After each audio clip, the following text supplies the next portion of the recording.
Fala pessoal, aqui quem fala é o Felipe e no vídeo de hoje a gente vai falar sobre o Standard Ticket Page e o My Request no Employee Center.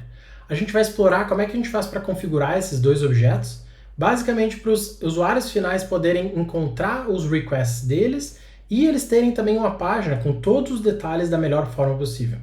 Então vamos lá que a gente vai mostrar para vocês como que a gente faz isso de uma maneira simples. O que a gente fala sobre My Request? Bom, no Employee Center existe uma coisa chamada My Tasks, My Requests, My Favorites, tudo aqui em cima. O que a gente vai focar hoje é o My Request. Quando o usuário final clica aqui, ele vê tudo relacionado aos requests que ele criou. E aqui existe esse My Request widget, que ele é responsável por pegar todos esses requests que ele criou e colocar aqui nessa página. Então, quando ele clica, por exemplo, num incidente, ele vai ser redirecionado para os detalhes daquele incidente.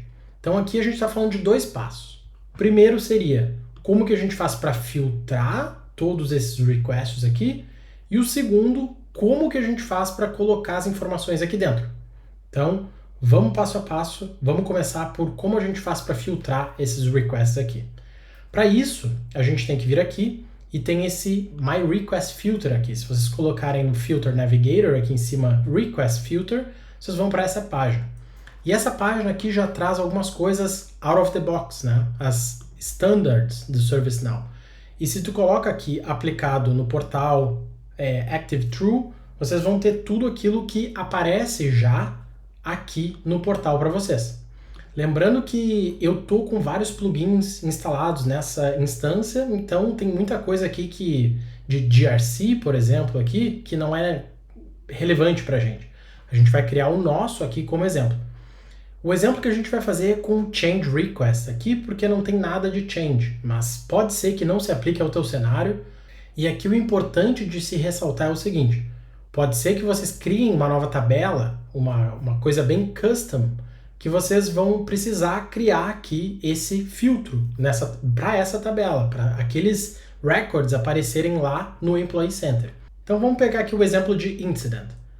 Quando a gente clica aqui, a gente vai ter as condições. Então basicamente nesse caso aqui de caller é a pessoa que está logada, ou open by é a pessoa que está logada.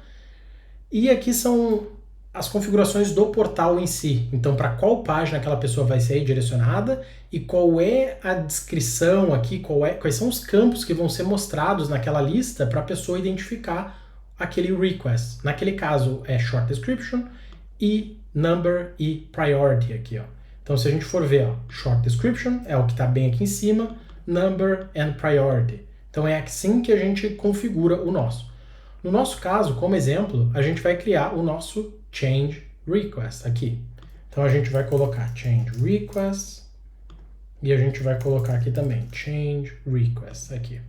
A nossa condição a gente não vai colocar nada, a gente vai colocar simplesmente Active True, só para a gente colocar e ver bem rápido, porque senão eu vou precisar criar um change aqui para mostrar para vocês e eu não quero criar isso. Então aqui a gente vai ser redirecionado para Standard Ticket Page e aqui é Short Description, mas a gente vai colocar um number aqui e também um estado. Então a gente vai salvar.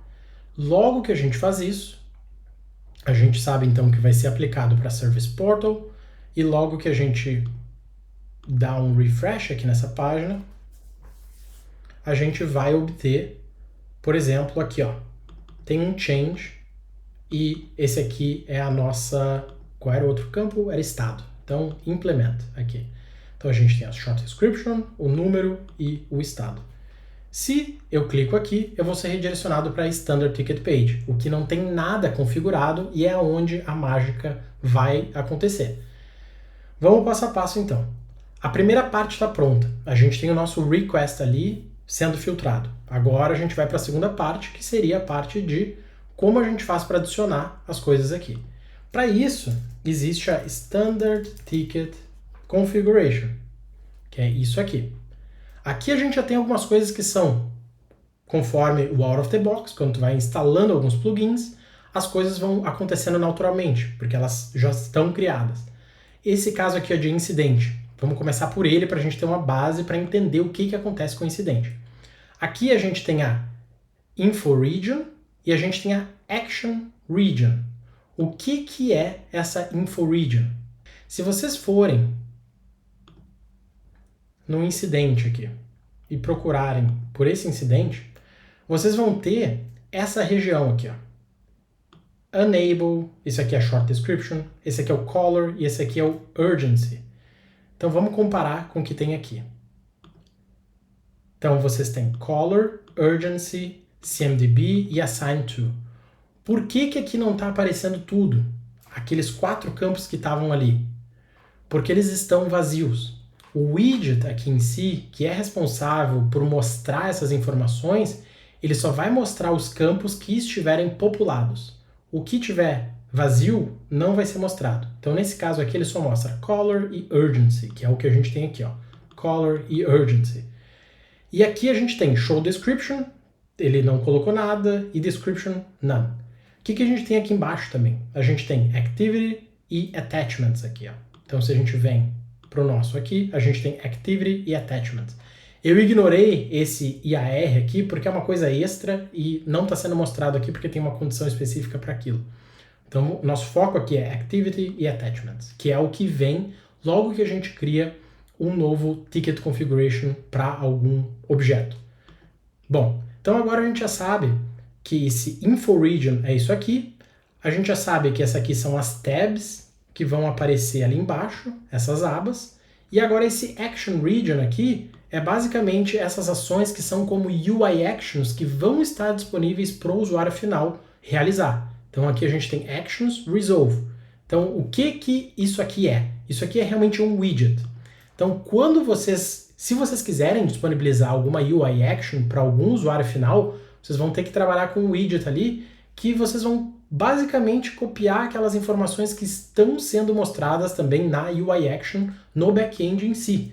Mas isso depende muito de como é o processo. Já tive clientes que eu precisei fazer esse Action Widget aqui, teve clientes que não exigem, porque não existe nenhuma ação que eles podem fazer. Geralmente, para incidente, algumas ações que são bem comuns é ele cancelar o incidente ou ele resolver ele mesmo, o usuário final. Então, nesse caso, ele tem um check ali para saber se o usuário pode resolver, se ele pode reabrir, se ele pode fechar. Então, baseado em cada uma dessas condições, uma função vai ser triggered aqui e tudo vai acontecer naturalmente, né? Então, isso aqui é só um exemplo do incidente. Agora, vamos focar no nosso use case, que era de change. Então, como é que a gente vai fazer? Vamos supor que a nossa tabela é a change, como a gente falou, mas isso pode servir para qualquer outra tabela customizada que vocês tiverem. E a gente vem aqui e cria para change request. E para info region aqui, a gente vai colocar description, a gente vai deixar esse campo ali para description, e a gente vai deixar, ou vamos deixar, deixa eu ver outra. Tem alguma outra aqui? Não, vamos deixar essa mesmo. E info fields, vamos colocar vários aqui para vocês entenderem também uma coisa muito importante, ó. E vamos salvar. Eu não vou colocar nada na action region, eu vou simplesmente salvar aqui. E aqui ele me diz, ó, algum dos campos a gente não pode adicionar, como por exemplo, número, short description e state. Eles não são permitidos nessa região. Ou seja, aqui eu não posso colocar esses campos. Bem provável por quê? Porque eles já estão aqui em cima. Então, se ServiceNow permitisse que isso fosse adicionado ali, poderia trazer alguma redundância. Então, nesse caso, ele não permite. Então, a gente vai ter que remover esses campos aqui, como, deixa eu ver, número, short description, state, e a gente vai remover e vai clicar aqui. E aí, finalmente, vai ser salvo. Como vocês podem ver, Activity e Attachments, eles já vêm automaticamente. Então, agora, se a gente for My Requests aqui e a gente clicar, a gente vai ter agora, ó, o Type, o Planned Start Date e o Planned End Date aqui, que é basicamente o que a gente colocou. Type, Planned Start, Planned End. E a descrição aqui, no caso. Então agora, o que é importante entender? Tem alguns casos de uso que muitos clientes eles pedem algumas novas tabs aqui. Como, por exemplo, tu pode criar uma nova aba para colocar todas as variáveis que o usuário preencheu no formulário.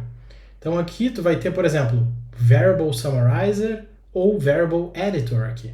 Se tu colocar Variable Editor e tu colocar o nome da tab aqui, nesse caso o problema é que não vai aparecer se eu colocar. Mas vamos colocar aqui, ó, Custom. Custom tu também pode criar o teu widget. Dessa forma, então aqui, ó, vamos colocar um Hello World e um Hello World aqui também. E aqui tu poderia colocar uma condição de visibilidade daquele widget, mas a gente não vai colocar nenhuma porque a gente quer mostrar justamente esse widget. Então quando a gente dá um refresh aqui na página, o nosso Hello World ele aparece aqui. O que é importante aqui? Que nem eu falei, um caso de uso seria se o cliente ele quisesse que a pessoa tivesse acesso a todas aquelas variáveis que ele, enquanto ele estava preenchendo o formulário para submeter, que aquilo lá está numa nova tab. Isso é muito comum. Então vocês viriam aqui e vocês colocariam Variable Summarizer e vocês colocariam o nome da tab e quando que apareceria, se fosse sempre visível ou não. E aqui apareceria então o nome dessa nova tab. E é assim que a gente configura a Standard Ticket Page juntamente com MyRequest. Então, com base nisso, em resumo, tudo que vocês precisam está dividido entre duas partes.